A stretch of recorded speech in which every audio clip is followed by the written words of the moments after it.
So, just like last episode, I want to start off this episode with a question. And again, it's not just any question, it's the same question as last time. When was the last time you looked at your bank account and you felt nothing? No tightness in the chest, no little spark of dread, no urge to close the bank app before the numbers were fully loaded, just nothing. All you saw was just numbers, information, and other neutral data on the screen. For a lot of people, that experience is almost unimaginable simply because money for most of us is never just a number. It is tied up to safety, and self worth, and fear, and hope, and every story we've ever been told about who we are and whether we're going to be okay.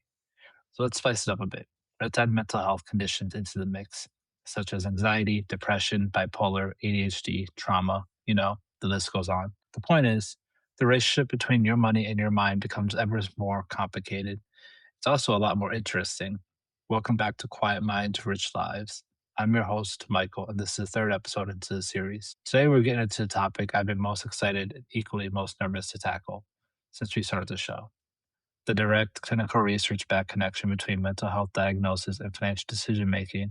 This isn't the soft stuff. This isn't the money mindset. This is neuroscience. This is behavioral psychology. This is for a huge number of people, the missing piece of every personal finance conversation they ever had. There is a foundational idea I want you to carry throughout this entire episode. Your financial behavior is not separate from your mental health. It is a downstream of it. Every single decision you make, whether to save or spend, whether to open that bill or to ignore it, whether to engage with your retirement account or mentally quarantine the entire topic, it is filtered through your brain, and your brain's current emotional and neurological state shapes every one of those choices. The mainstream personal finance world has been very slow to reckon with this. The dominant model for decades have been give people the right information so they make better decisions, learn the 50-30-20 rule, understand compound interest. You should also have an emergency fund.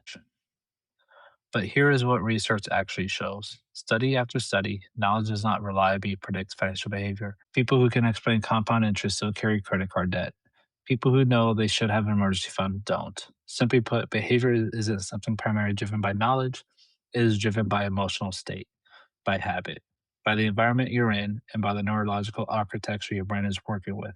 Dr. Brad Klontz, one of the founding researchers in financial psychology, has spent his career documenting what he calls money scripts, the unconscious belief about money that operates below the level of rational thought. Things like, there is never enough, money is dangerous, rich people are greedy, I don't deserve financial security. These scripts are usually formed in the childhood and are often responses to what we observed and experienced in our families. And they run in the background of every financial decision we make, completely outside our awareness unless we specifically do the work to surface them. If that wasn't enough, combine these scripts with mental health conditions that further shapes how your brain processes threat, reward, risk, and your future. You get financial patterns that look, from the outside, irresponsible, but they're actually entirely a predictable output of a brain under enormous strain. About 1 in 5 adults in the US experience a mental health condition in any given year. That is roughly 57 million people. And research shows that people with mental health diagnoses are significantly more likely to experience financial instability, not because they lack intelligence or ambition, but because the conditions themselves interfere with the very cognitive processes that financial management requires. We're talking about the executive function, the brain's ability to plan, prioritize, and delay gratification, emotional regulation, the ability to make decisions from a calm state rather than a reactive one, risk management, the ability to accurately weigh future consequences against present impulses, and cognitive bandwidth, because when you're managing a mental health condition, your brain is already doing a second full time job. Today, we're going to walk through 4 of the most common diagnoses. Those are anxiety, depression, bipolar disorder, and ADHD. We're going to look exactly how each one shapes financial behavior, not in a, oh, that must be so hard kind of way, but more in a specific, here's what's happening in the brain kind of way. And of course, we're going to talk about what actually helps. Anxiety is the most common mental health condition in the US. It affects roughly 40 million adults, and its relationship with money is, what I believe, one of the most profoundly misunderstood dynamics in personal finance. When most people picture an anxious person dealing with money, they picture someone who is obsessively vigilant, checking the bank account constantly, running worst case scenarios, hoarding every dollar out of fear. Yes, that version of anxiety with money does exist, and it is its own set of problems. Believe me, over restrictions, difficulty spending when it's appropriate, joyous financial perfectionism. Would you believe me that there is another version of financial anxiety that is far more common and also far less discussed? I say this because from the outside, it looks like the opposite of anxiety. It's avoidance. And it looks like the person just doesn't care. Researchers call this financial avoidance behavior, and it works exactly like this. The anxiety about money becomes so overwhelming, the potential for the numbers to be bad, the potential for the situation to be worse than what you're imagining, and the potential to have to confront failure or scarcity. The brain's threat detection system's kicking in and essentially saying, do not engage with this. It is dangerous. Look away. So people don't open the bank statements, they don't check their credit scores, they don't set up bill pay, and they don't look see what has gone through. They avoid making doctor's appointments, not because they don't care about their health, but because somewhere in the nervous system, the anticipated bill is coded in their brain as a threat. The cruel irony here is the avoidance makes anxiety worse. The unknown is always more terrifying than the known. When you don't look at your bank account, your already anxious brain just doesn't leave that space blank. It fills it with catastrophe.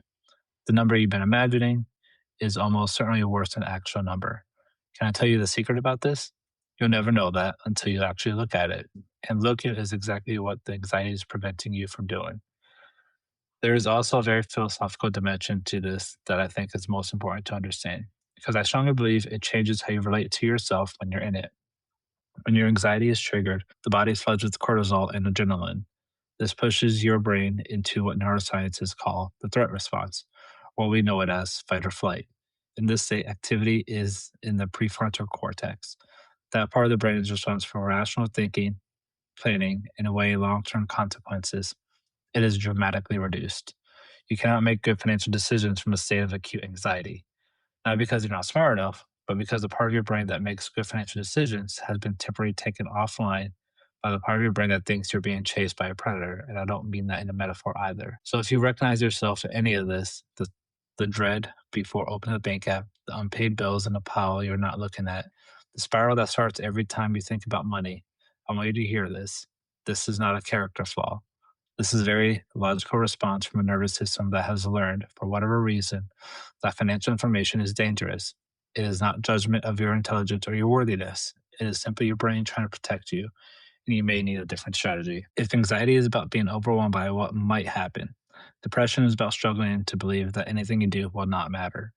Depression is so often described as sadness, and yes, sadness is a part of it, but the symptoms of depression that do the most damage to someone's financial life are less cinematic than sadness. This one is called anhedonia. This is simply the inability to experience pleasure or motivation, where things that used to matter simply stop mattering. There's cognitive fog, slow thinking, difficulty concentrating, trouble making decisions that used to feel simple. There's something that doesn't even have a great clinical name, but I think it has a lot of weight. The sense is that every task costs 10 times as much energy as it should. Now, with everything I said, apply to financial management, which is already one of the most cognitively and emotionally demanding things adults are tasked to do. Building a budget requires sustained attention, and the belief and the effort will pay off. Negotiating a raise requires your confidence and ability to advocate for yourself. Calling your insurance company about a denied claim requires persistence and the willingness to be on hold for 45 minutes while someone explains that they're not going to pay for something they should be paying for. Depression doesn't make things harder, it makes them feel, well, impossible. And I don't mean that as a this is difficult kind of impossible. It's the why would anything I do change anything impossible? There is also the financial cost of the illness itself, which almost never gets discussed when talking about depression and money. Treatment is expensive. Therapy, medication, sometimes hospitalizations or intensive outpatient programs.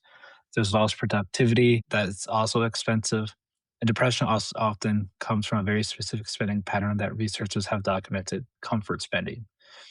When anhedonia depletes the brain's access to dopamine, the brain looks for anything that it can generate for a hit of it.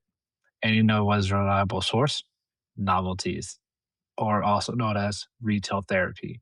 So people buy things, not because they want them, not because they can afford them, but because for about 90 seconds, they have purchased something that made the fog lift a little. And then it closes back in. There is a concept in behavioral science called activation energy. This is the energy required to initiate a task before the task itself begins. Financial tasks have a very high activation energy. They are complex, they are emotionally loaded, they have immediate rewards. Depression systematically depletes the fuel available for activation energy. So things don't get started, then they start to pile up, then that pile itself becomes a source of shame and dread, which deepens the depression, which in turn makes it harder to start anything. And I want to be careful here and say something clearly. The financial accumulation that happens during a depressive episode, the debt, the missed payments, the unopened mail, the retirement account you haven't looked at in a couple of years, that is not evidence of who you are. Depression is serious. It is a serious clinical illness also. It affects cognitive and behavior the way any physical illness does. So you wouldn't judge someone with a broken leg for not running a marathon, would you? So please extend some courtesy to yourself. The financial damage is also real and is also recoverable. Both of these things are true at the same time. The next one really hits home for me. It's something I live with personally. That's bipolar disorder. Bipolar disorder has the most complex relationship with money than anything I previously mentioned today. And that is because it operates in a cycle. For some, the most financially destructive moments happen during the phases of the cycle where you feel your absolute best. Let me explain what I mean. Bipolar disorder involves alternate episodes of elevated moods, mania, or hypomania, and depressive episodes. During mania and hypermania, people often experience a remarkable cluster of feelings, such as elevated self confidence, reduced need for sleep, racing or creative thoughts, a sense of clarity or purpose, and this is one that matters most here, at least to me it does. There is dramatically reduced impulse control combined with dramatically increased impulsivity. Let me say that last part again. There is dramatically reduced impulse control and dramatically increased impulsivity. Financially, this can look like large unplanned purchases that seem not just reasonable, but inspired in the moment. A new business venture that launched on a weekend on the basis of a feeling. Investment decisions made quickly and confidently without research that would normally accompany them, and then signing up for things, committing to things, or talking about debt for things. Because the future feels not only bright, but it also feels guaranteed. The key word there is it feels, because in a manic or hypomanic episode, the feeling of certainty and capability are neurologically real. The brain is generating them. You are not making things up. You generally feel like this is the right call. Like you finally unlocked the version of yourself who knows exactly what they're doing and is not going to second guess it. And then the episode ends, the credit card statements arrive. The Depression of Bipolar Support Alliance, or also known as DBSA, reports that financial problems are among the most serious challenges in the lives of people with bipolar disorder. And one of the reasons it's so serious is the shame dynamic that follows a spending episode. Because looking at what you did when you were elevated, the debt, the commitments, the decisions that made perfect sense at the time, from a perspective of a depressive episode, is generally agonizing, and that shame can deepen depression, which if the cycle is not managed, you can become a trigger for the next elevated episode. It is a loop with real financial consequences at every turn. What the research on bipolar disorder and financial management consistently point towards is structural intervention, not willpower, but structure.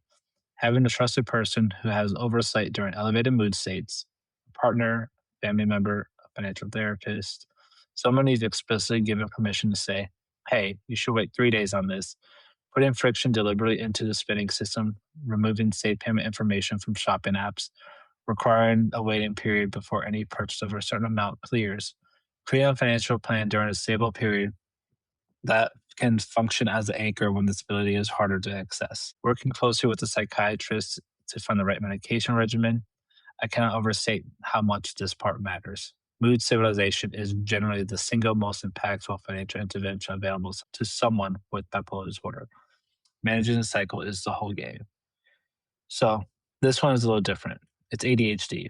ADHD is technically classified as a neurodevelopmental disorder rather than a mental illness, but the effects on financial management are so specific, so well documented, and so widely misunderstood that I'm going to spend some time on it as well. ADHD affects the executive function, which is a brain management system. Think of the executive function as the operations department of your mind. It handles the working memory, which is your ability to hold information actively in your mind, and it uses it while doing something else. Impulse control, which is the ability to pause between impulse and action. Time perception, which in ADHD is often described as now and not now, rather than a continuous timeline. Task initiation, and crucially, the ability to connect your present self to your future self in a way that makes it feel, well, real enough to care about it. If you need to, I will understand. Go back and hear that segment again. You just heard every skill that personal finance requires. Paying a bill before the due date requires working memory. You have to hold this bill is due in your mind, connect it to a future date, and initiate the action before the date arrives, which is 3 consecutive executive functional tasks. Not making an impulse purchase requires impulse control, and saving for retirement requires the ability to prioritize your 65-year-old self as much as your 35-year-old self.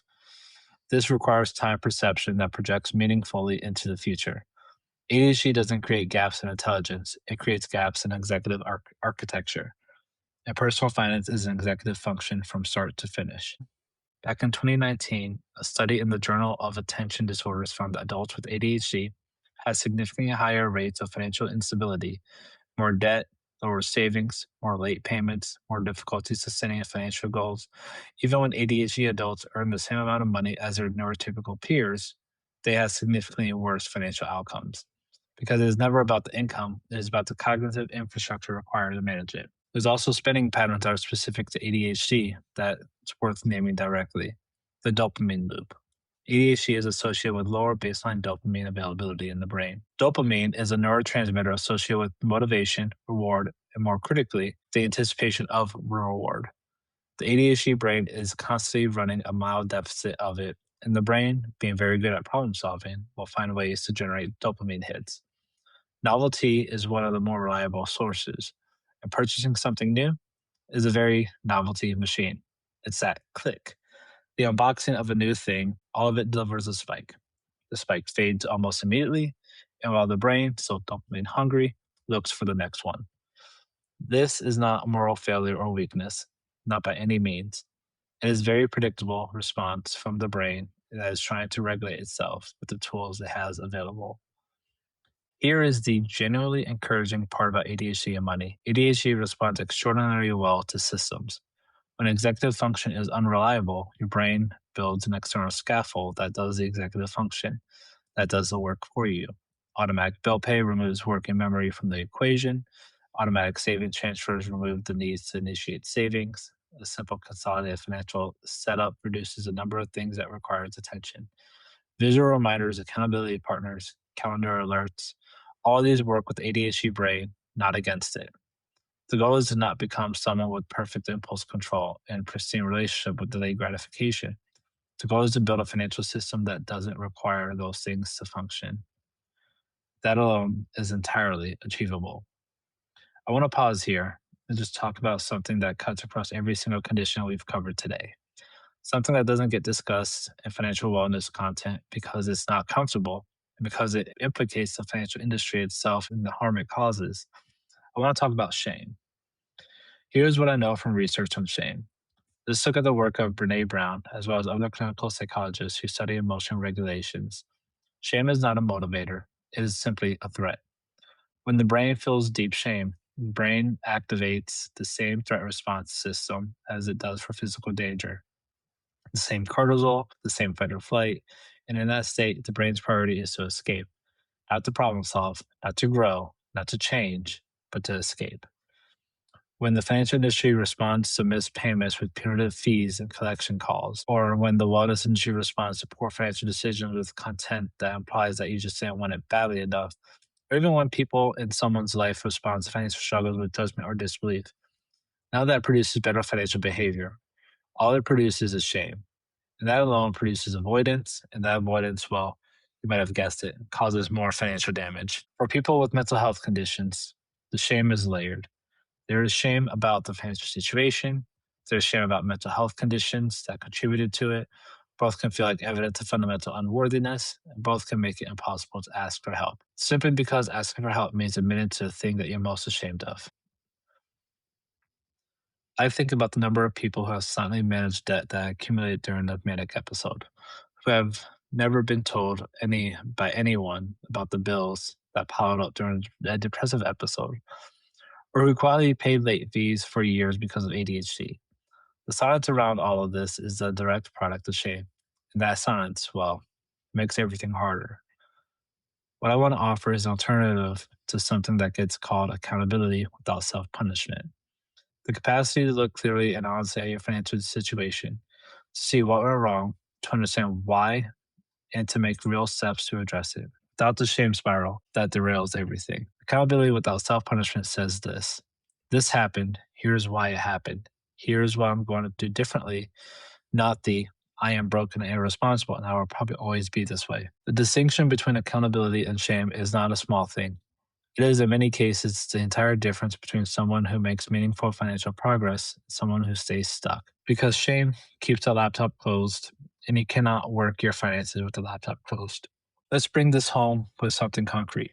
Everything we covered today, as important as understanding is, means nothing if it does not connect to action. I want to leave you guys with 5 strategies that are grounded in clinical and behavioral research, and that work specifically for the brain that are managing mental health conditions. Not generic budgeting advice, not just stop spending money on coffee, but actual useful things. One is to automate everything you possibly can. This is the highest structural change available to almost everyone, and is one that has drastically helped me severely. When bills are paid automatically, savings are transferred automatically, and investments happen without you having to decide to initiate. You have removed the cognitive and emotional labor from those tasks entirely. For people with ADHD, this eliminates working memory loads. For people with depression, it eliminates activation energy requirements. For people with anxiety, it removes triggers. The system runs itself, and you don't have to be in peak mental health conditions for things to get done. The second thing is separate financial reviews and decisions. One of the most destabilizing financial moments is when you open your bank app and you feel terrible, and then you immediately try to make a decision from that state. Try scheduling a dedicated information only check in, either every 15 minutes, once a week, or just a look, just so that you know. No decisions required. When the emotional temperature is lower, another day, another time, that's when you make decisions and take action. And you don't have to do them both at once. The third thing is to reduce the number of decisions your system requires. Decision fatigue is real. And for people managing mental health conditions, it hits earlier and harder. The more complex your financial setup, whether that be multiple accounts, multiple cards, multiple subscriptions you have half forgotten about, and the more cognitive energy every financial interaction costs. Simplification is not laziness, it is efficient. One checking account, one savings account, one credit card, if any, a financial setup that a version of you is running at 40% capacity can still navigate. Fourth is just finding a financial body double. This term comes from the ADHD community, and this is one of the most useful concepts I've encountered for anyone who finds financial tasks hard to face alone. A body double is simply someone whose presence helps you do the thing you can't seem to do by yourself. A weekly or monthly money date with a partner, a trusted friend, or a financial therapist, where you sit down together and look at your finances. The accountability and the simple fact of not being alone with it can make an overwhelming task feel manageable. And then the last thing, please seek professional support if you need it. Financial therapists are people who are trained specifically in the intersection of psychology and financial planning. They exist. Nonprofit credit counselors also work on a sliding scale or for free. And then there are financial social workers, and yes, that is a specialty that can help navigate specific challenges of managing finances with disabilities or mental health conditions. You do not have to figure this out alone, and figuring it out alone is generally the hardest path available to you. Here is what I will leave you with today. Personal finance world was built on the model of a rational, stable, emotionally uncomplicated decision maker who processes information objectively and acts accordingly. That person that I described has never existed, at least not to my knowledge. But the model that persisted and the gap between that model and the actual human trying to follow its advice has produced an enormous amount of unnecessary shame. You are not behind because you feel irresponsible. You are not struggling because you lack discipline. You may be struggling because you are carrying something real and heavy, a condition that makes the already hard task of managing money significantly harder, and nobody around you has named that clearly. I'm going to name it now. It is real and it is workable. If this episode meant something to you, share it with someone who might need to hear that their brain is not the moral failing, because it isn't. I'm Michael. Take care of your mind, and I'll see you on the next one. Take care.